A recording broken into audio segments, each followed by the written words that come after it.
Hi, Scorpio Sun and Rising. Welcome to your August 2024 Astro Update. It's Rena here.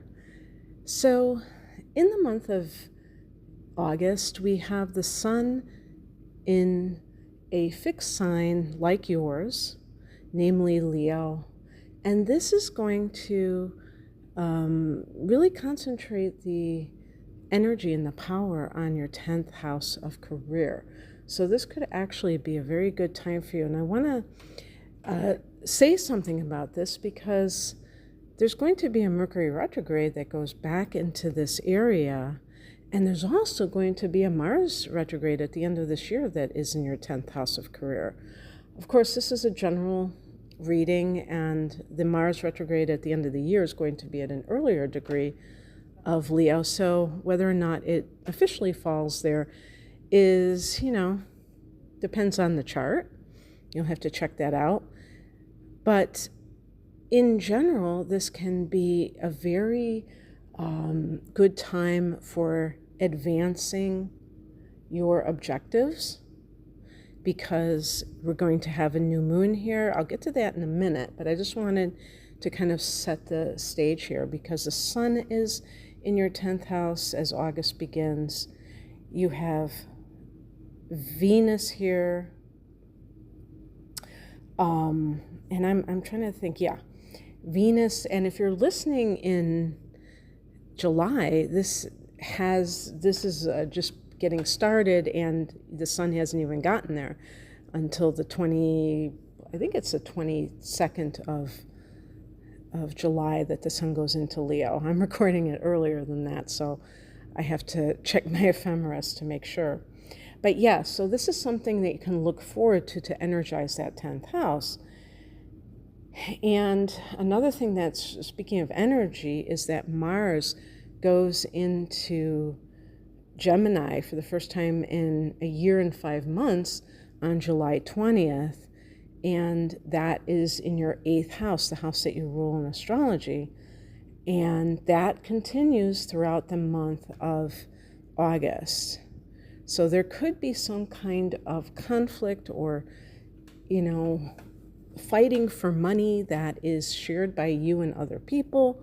Or if you're getting divorced, that you're fighting over some money that maybe you think that you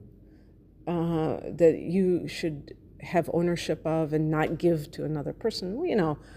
Wills, could be a part of that, whatever. But I just want to say about that, this is kind of my own opinion, obviously, that being able to stay above the fray, even with this transit, it can indicate conflict, but it doesn't mean that you have to necessarily go there, although sometimes it is necessary to fight for what you deserve. Sometimes it's exactly what you should do, and someone is getting away with something, and it is a good lesson for them to learn that they can't do things like that, and they can't steal other people's resources or be greedy and deceptive. So obviously every situation is different, but you can always, be at the highest level as you're dealing with this, because I think how I operate is that I feel like fighting over money is beneath me. That doesn't mean that it's not indicated sometimes, but at the end of the day, I think that it kind of demeans us to do that. So keep that in mind if things start to heat up in that department. Also, the 8th house is one of the sex houses, and it does, Mars can be the sex drive. So it almost seems to me, because like I said, it hasn't been in Gemini for so long. It does go every year. It's not like it's there every month because it has to go through the whole chart. But the thing is that Mars is a very fast-moving planet. So it shouldn't be a year and a half. The reason it is because there was a retrograde in Gemini, and it's actually slowing down now, which is why it won't even enter Leo until later in the year. Normally, it would be closer to the Sun than that. So what I'm getting at is that you may feel like your loins are awakening. Maybe you've been asleep in that department, and all of a sudden you're starting to feel sexual again. And hopefully it's with somebody that you share intimacy of a different variety in terms of your emotions, because that's how you tend to roll. You tend to not want to just have the promiscuity. You tend to want to connect at an emotional level too. So I just wanted to put that out there because that is happening all month. On the 4th, Venus goes into Virgo, and Virgo for you is a friendly angle. For Scorpio people, this is your 11th house of friendships, groups, as well as gains. So this can certainly be where you are profiting from something. Maybe you've gotten a raise. I did say that the sun is in your 10th house, so that's career-wise. And maybe that has helped you in some way. And I'm trying to think now in terms of your 6th house of work. Well, that's Aries. So there was a solar eclipse there a few months ago that may have created more opportunities for you. But yes, so you might see a boost to your income in 2 different ways, maybe through this 8th house and maybe through the 11th house in August and beyond. Venus can be love or romance, and the 11th house can be, friends, groups that you belong to, and you might meet somebody when you're out socializing with your friends, or when you've gone to some group meeting and you meet a kindred spirit of some sort. That's always the best, isn't it? So that's a possibility. On the same day, the new moon is in your 10th house at 12 degrees of Leo. So there you go. And that can indicate new developments career-wise, new opportunities career-wise. The very next day, though, Mercury goes retrograde at 4 degrees of Virgo. So Mercury going retrograde in your 11th house can make you rethink something. I'll give you one example that just comes quickly to my mind. It's obviously not the only one. Let's say you do get some kind of bonus or raise. But of course, when that happens, sometimes there's also added responsibility with that. And you start to think about it and you say, you know what? The money isn't worth it because I have to work longer hours, or I have to change locations, and I really liked where I was working. I really liked the people. And so you realize that money isn't everything.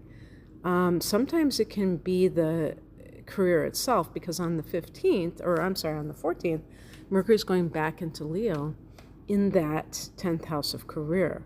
So you might even be thinking your career. The 11th house, by the way, is the house of hopes and wishes. Sometimes you have to be careful about getting what you wish for, because it might not be all it's cracked up to be. And it makes you think, like, what does it all mean? And so these kinds of things can come out for you, and you might be a little bit jaded and thinking to yourself, I don't know if at the end of the day it really matters. And I'm not saying that it doesn't matter, but I'm simply saying that sometimes, our ideal situation doesn't pan out like we were hoping it would. On the 19th, there's a full moon at 27 degrees of Aquarius. There's another fixed sign, which means another angular house. In this case, it's the opposite house of Leo. So the 10th house of career opposes the 4th house of home and family.